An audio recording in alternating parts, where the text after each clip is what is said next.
सांगितलं या आपण स्वराज्य निर्माण करूया। त्यावेळेस मावळे म्हणले आम्ही कोणाच्या भरोशावर? त्यावेळेस राष्ट्रमाता जिजाऊ म्हणल्या तुमच्या शिवबाराजाच्या भरोशावर। आणि शिवाजी महाराजांना घडवण्यास सुरुवात झाली, स्वराज्याच्या निर्मितीस सुरुवात झाली। त्यावेळेस ही जी मुलं बसली याच वयाच्या बालशुभाला प्रश्न पडला, आऊ साहेब आपला राजवाडा कुठे? जिजाऊंनी गोष्टी सांगितल्या, रामकृष्णाच्या गोष्टी सांगितल्या, बुद्धांच्या गोष्टी सांगितल्या, बळीराजाच्या गोष्टी सांगितल्या। त्यावेळेस बाळ वयातल्या शुभाला प्रश्न पडायचा, आऊ साहेब आपला राजवाडा कुठे? आऊ साहेब बळीराजा म्हणजे कोण? जिजाऊ सांगायच्या बळीराजा म्हणजे शेतकऱ्यांचा राजा, कष्टकऱ्यांचा राजा, कामकऱ्यांचा राजा, ज्याच्या काळामध्ये प्रजा अत्यंत सुखी समाधानी होती। पण वामनानं त्याच्या डोक्यावर पाय ठेवला, राजे तेव्हापासून ही रयत पोरकी झाली।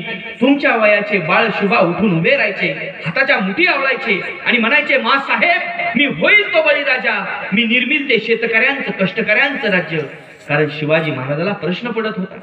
आज आमच्या पोरांना प्रश्न पडत नाहीत। आज पोरांनी ध्येय ठरवलेत का? काय बनायचंय तुला?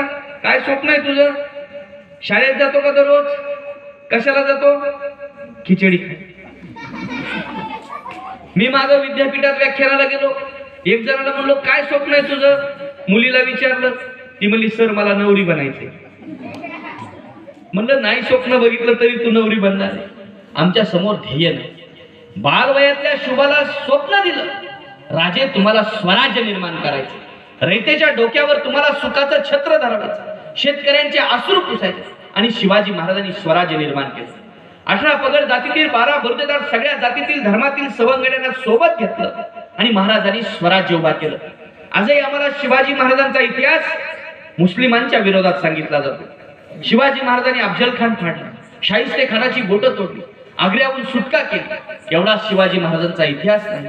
शिवाजी महाराजांनी त्या काळामध्ये ज्या शेतकऱ्यांना बैल नव्हते त्यांना बैलजोड्या दिल्या, ज्यांना शेती नव्हती त्यांना शेती दिली, ज्यांच्याकडे पैसे नव्हते त्यांना कर्ज दिलं, बीबीआय दिलं, दुष्काळ पडला सरसगट कर्जमाफी केली। जगातला पहिला राजा राजा शिवछत्रपती। आज आमच्याकडे घोषणा होतात लाखो करोडोच्या, तुमचा हात द्या आधारला लिंक करा तरी खात्यात पैसे येत नाही। आता आलेले पण काढून घ्यायची मोहीम चालू आहे वाटतं। शिवाजी महाराजांच्या काळात तसं नव्हतं, बोले तैसा चाले त्याची वंदावी पावले। बोडके साहेब आम्ही थोडासा बदल केला त्यात, आता आम्हाला पण कोर्टात खोटं बोलावं लागतं वकील असल्यामुळे, त्यामुळे म्हणलं बोले तैसा थोडा थोडा तरी चाले त्याची वंदावी पावले। पण हल्ली थोडासा अजून बदल करण्याची वेळ आली, कारण लोक बोलतात एक आणि वागतात एक, त्याच्यामुळे बोले तैसा थोडाही न चाले त्याची तोडावी पावले अशी म्हणायची वेळ आलेली। शिवाजी महाराजांनी असं अजिबात केलं नाही। ज्या गडावर गेले तिथं झाडं लावली, झाडी ती लेकुरी आपुली लेकरा सारखी जपावी, कारण शिवाजी महाराजांनी आदर्श घेतला होता जगद्गुरु तुकोबाराय। मोठा मोठाले कार्यक्रम करतात, एकाही आमदार खासदारांच्या संभाजीनगर मध्ये कुठेही फ्लेक्स लागलेले नाही शुभेच्छा म्हणून। का? जयंती आल्यावर त्यांना बाबासाहेब आठवतात, शिवाजी महाराज आठवतात, महात्मा फुले आठवतात, अहिल्याबाई होळकर आठवतात, सेवालाल महाराज, सगळे महामानव आठवतात। मग एरवी फक्त संघटनातल्या लोकांनी शिवाजी महाराजांची जयंती करायची का? आज शिवाजी महाराजांचा आदर्श घेणं गरजेचं आहे। शिवाजी महाराजांनी कधी अंधश्रद्धेला थारा दिला नाही। आमची पोरं शिवाजी महाराज हे बाळा, शिवाजी महाराजांनी कधी अंधश्रद्धेला थारा दिला नाही। आज पोरं घंटिळा लावतात आणि अमावस्याच्या दिवशी दाढी सुद्धा करत नाही। शिवाजी महाराजांनी आयुष्यातील बहुतांश लढाया अमावस्याच्या रात्री केल्या। अंधाऱ्या रात्रीचा फायदा घ्यायचा, शत्रूवर तुटून पडायचे, छावणीचा कळस कापायचा आणि स्वराज्यात परतायचा, हा शिवाजी महाराजांचा गनिमी कावा होता। आज आमच्याकडे किती अंधश्रद्धा आहे, मोकळं बोलू का तू साहेब, आपलंच गाव एवढी अंधश्रद्धा। म्हणजे लग्न जरी करायचं असलं की आपण देव बाप्पाला बोलवतो, चांगलंय बोलवा, आम्हालाही बोलवा, त्यांनाही बोलवा। मग ते सांगतात 5वा शनी आहे, 4था मंगळ आहे, 8वा बुध आहे, दिदी दादाच्या लग्नासाठी 10 वर्ष योग नाही, तोपर्यंत ते म्हातारे होऊन जातात। किती अंधश्रद्धा आहे। आपल्या आता भारताने यान पाठवलं, कोणत्या ग्रहावर पाठवलं पोरांनो? चंद्रावर पाठवलं, अजून एका ग्रहावर पाठवलं, बरोबर आहे, अजून एका ग्रहावर पाठवलं, चमकं ज्याच्यावर पाठवलं तेच त्यांना माहित नाही, हा तर मोठा प्रॉब्लेम आहे। मंगळावर पाठवलं होतं का चंद्रावरच पाठवलंय? चंद्रयान 3 बरोबर ना, विक्रम लँडर 3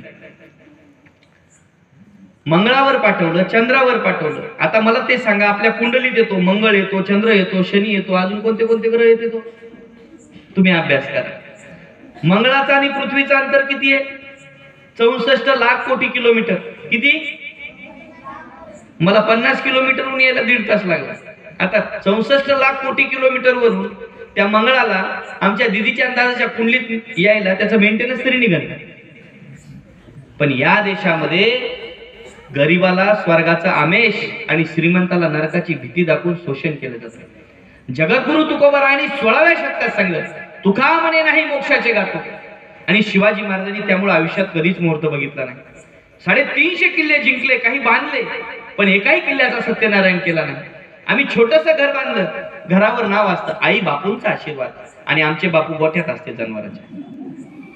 शिवाजी महाराजांनी असं केलं नाही.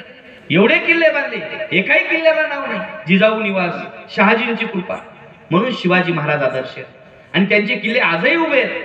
आपल्या घराचे पत्र वारा आले की काय होतं? उडून जातं. शिवाजी महाराजांचं चरित्र यासाठी अभ्यासायचं.